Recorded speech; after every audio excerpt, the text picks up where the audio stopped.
$5 a Pork tray. chops, mate, pork chops.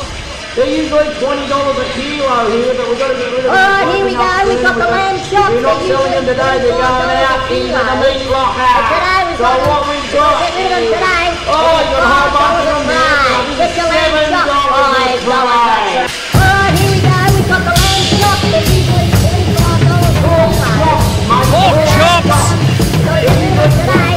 They're $5 a tray. Get your lamb chops. $5 a tray.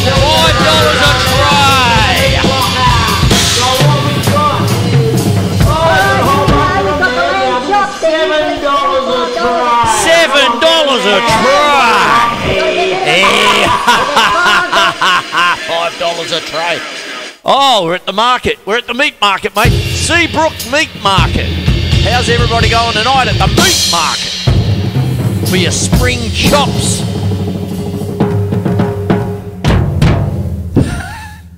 What an opening. Oh, it's pretty usual, actually. A little bit new for YouTube, I suppose. My name's Quinlan. Welcome to Melbourne Musos YouTube Live, formerly Face Chookeries, but I got hacked. And there you go. So, picking up the pieces of chops. So, let me get on with it. Tonight, I'm going to talk about chops. Okay, I've been watching, of course we all watch the reels and all that. Some of these dudes are fast. Like that. Unbelievable. Okay, and there you go. I'm trying to keep up. Grandpa chop. I'm in for the chop. So what I'm doing, I'm going to give you a few tips about chops. Okay, so what I'm doing tonight is I'll give you a couple of little ideas and things, how to work them up, a couple of new things perhaps, hopefully, all this sort of bit. Now when we're starting, I'm going to start off with mallets because one of the things, I'll get this out of the way. I love my practice pad. I've got 2 practice pads over there. It was the first, I've still got the first practice pad I ever bought when I was just turning 13. And then not long after, one of my mum's friends said, "Oh, your son plays drums. Chrissy plays drums, does he? My son gave up, and I've got this practice pad. Does he want it?" So I've ended up with one of the real old style practice pads, the Billy Gladstone practice pad. I probably should have put it on here, but that's not really what I'm talking about. I love them, and I do it all the time, yes. But at some point, with the advent of the electronic drum kit over the last 15 years or so, I mean, we've had electronic drum kits for a long, long time, but as far as one in the house, the last 15 years, I've noticed that dynamics of all the kids are just playing rubber pads. So when they get an acoustic drum kit, I sort of say, play softly on your drums, get a sense of balance, 1 to 10 on the volume. That's why one of the reasons why I have mallets. And triggers tonight.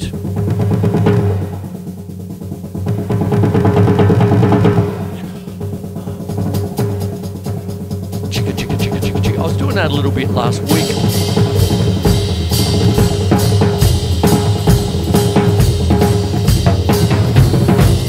And there you have it. So I'll get started with some, just some basic things. Very basic, okay, because I get complicated, but I want to be fairly straightforward to them.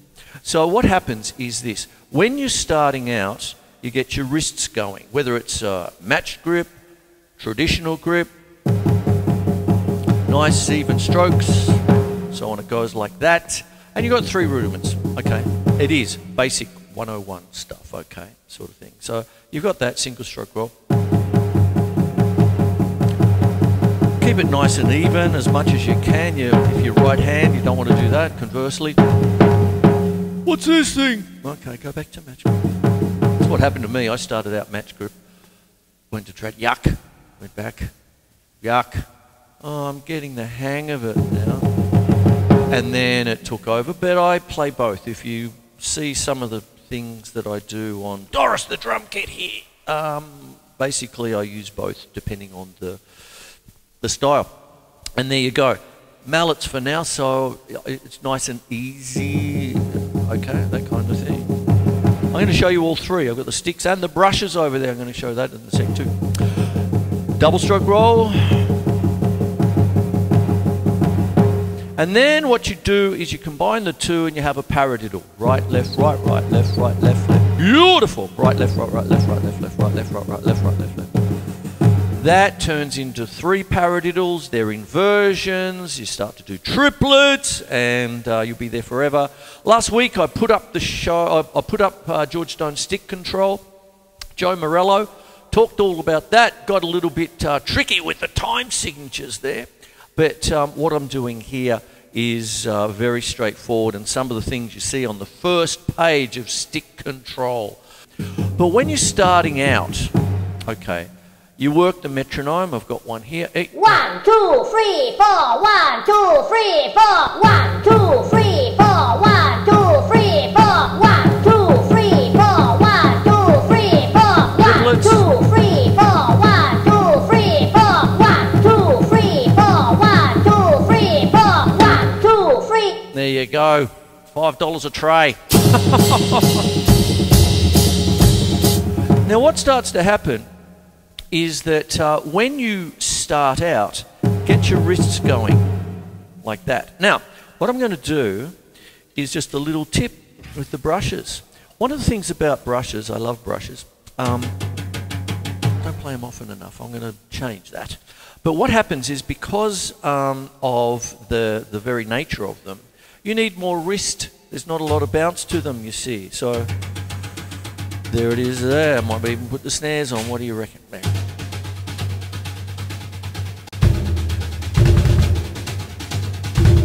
Because the other week, as it was 2 episodes ago, I said, you know, opposites attract. Okay.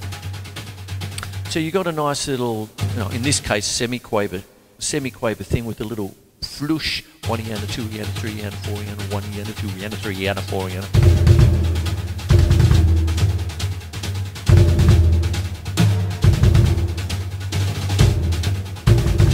And what that's doing is giving a real workout with your wrist there. Now, when we're dealing with things like this, one of the things about playing with brushes, I used to take my, after I left school, I used to take my brushes and a little mini metronome, like tick-tock, tick-tock, one of the little small ones, to work. And I used to play on a telephone book.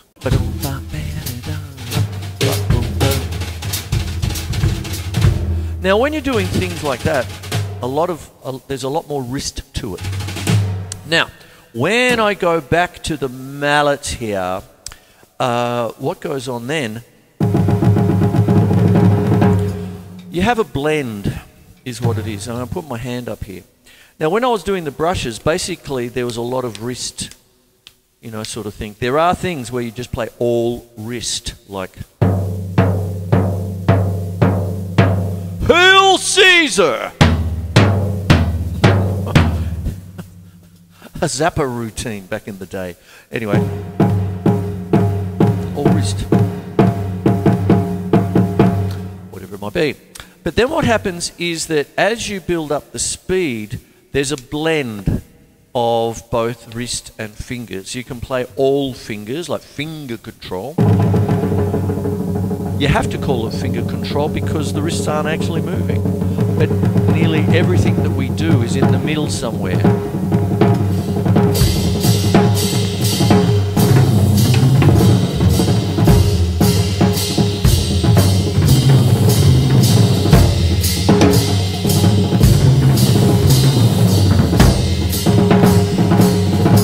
There it is. And what happens then is that you have a blend, like I said. So there are times when it's all wrist, okay? There are times when it's all fingers. But most of what we do is somewhere between 90 and 10 or 50-50 or 60-40 or 70-30, whatever it is. So when I'm just... There's the finger. Blend, blend, blend, blend. Fingers! Blend, blend, blend, blend. Fingers! Blend, blend, blend, blend. Fingers! Oh my Lord, I'm on YouTube. Maybe there's some new people saying, who the hell is this guy? Anyway, my apologies. There you go. So there's that. Now what you do is you take all that and you work it up. You just do the work. Now one of the things is resolution points, you see, because when you're doing, say, something like a paradiddle, of course, when you first do it, it's right, left, left, left, all the wrists are playing like that. There you go, no worries. Okay, that's fine. But then at some point, you want to try and get the grouping, like right, left, left, left. And that's the point you hang the little metronome on like this. 1, 2, 3, 4, 1, 2, 3, 4, 1, 2, 3, 4, 1, 2, 3, 4, 1, 2, 3, 4, 1, 2, 3, 4, 1. See, there's the accent. 3, 4, 1, 2, 3, 4, 1, 2, 3, 4, 1, 2, 3, 4, 1, 2, 3. Now what I did there 1, 2, 3, 4. was I loosely call them dozen uplets, because what happens is if you're going, there's right, left, one.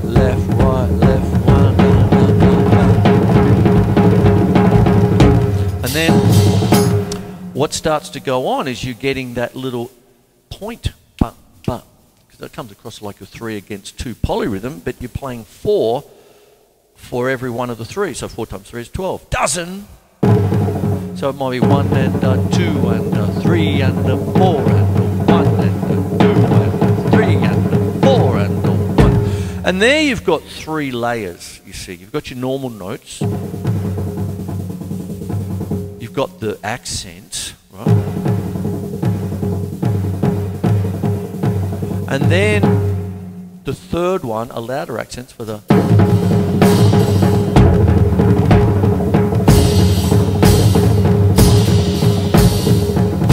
See, you've got 3 layers happening there. So I've gone a bit complex fairly quickly, because I'm sure that you're probably thinking, oh, it's all the basic stuff, but you can get things starting to move fairly quickly with, once again, the metronome, working with it, around it, all sorts of things like that. Now, what starts to happen is that you've got 3 paradiddles. Seeing I'm talking about that. You've got the single, the double, and the triple. So you've got a single, paradiddle, paradiddle, paradiddle, paradiddle, paradiddle, paradiddle. Double paradiddle, paradiddle, paradiddle, paradiddle, paradiddle. Triple paradiddle, that's what they used to do, okay? But what happens if you mix them up? And what happens if you put them together? So there's a thing, once again, it's a George Stone, wonderful little thing. Billy Gladstone, that whole era of wonderful drummers, that kind of thing. And it's a thing called a paradiddle pyramid. And you go single, double, triple, double, single, double, triple. So when it's written out on the page, it looks like a pyramid. And I talked about that just last week and the week before with stick control and Joe Morello's master study. So I like my continuity. And so what happens is you have, say, 2 paradiddles, singles. I'll talk single, double, triple. So you got singles, double, triple, back to double, single, and stop. There you go. There it is. Now, why not use the drum kit a little bit? Of course, you do it on the practice pad. Do it with different implements. Do it with the brushes. Do it with the mallet. So what happens is, if you've got the right side of the paradiddle, I go to this ride symbol here, and I'll take my foot off the hi-hat, put my left hand over there. So it's going to be, and of course a bass drum with them. So right, left, right, left, left, left, right, left, right, left, right, left, right, left, right, left, left, right, left, right. I think you get it. Getting it? Triple.